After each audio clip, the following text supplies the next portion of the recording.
In the 3rd year of the reign of Jehoiakim, king of Judah, Nebuchadnezzar, king of Babylon, came to Jerusalem and besieged it.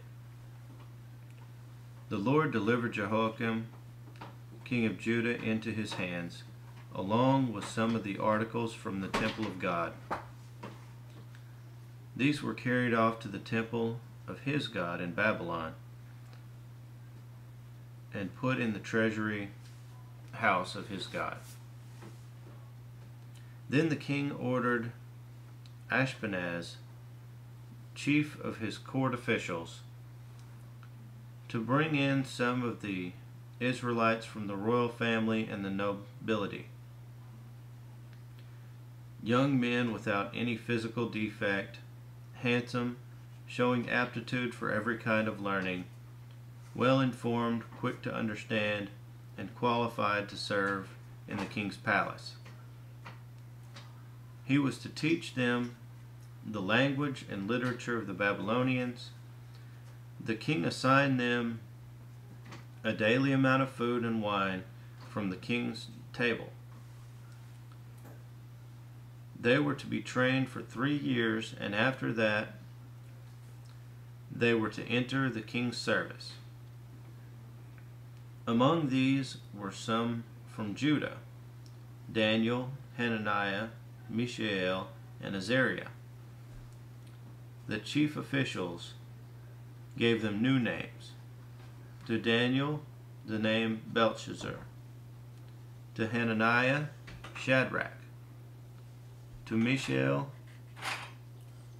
Meshach. And to Azariah, Abednego. But Daniel resolved not to defile himself with the royal food and wine, and he asked the chief official for permission not to defile himself this way. Now God had caused the official to show favor and sympathy to Daniel, but the official told Daniel, "I am afraid of my lord the king, who has assigned your food and drink. Why should he see you looking worse than the other young men your age? The king would then have my head because of you."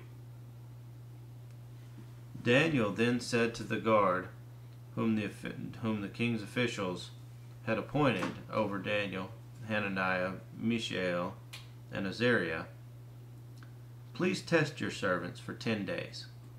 Give us nothing but vegetables to eat and water to drink. Then compare our appearance with that of the young men who eat the royal food, and treat your servants in accordance with what you see." So he agreed to this test, and tested them for 10 days. At the end of the 10 days, they looked healthier and better nourished than any of the young men who ate the royal food. So the guard took away their choice food and the wine they were to drink, and gave them vegetables instead. To these 4 young men God gave knowledge and understanding of all things of literature and learning, and Daniel could understand visions and dreams of all kinds. At the end of the time set by the king to bring them in, the chief official presented them to Nebuchadnezzar.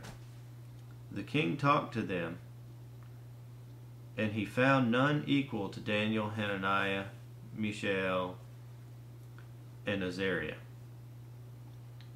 So they entered the king's service.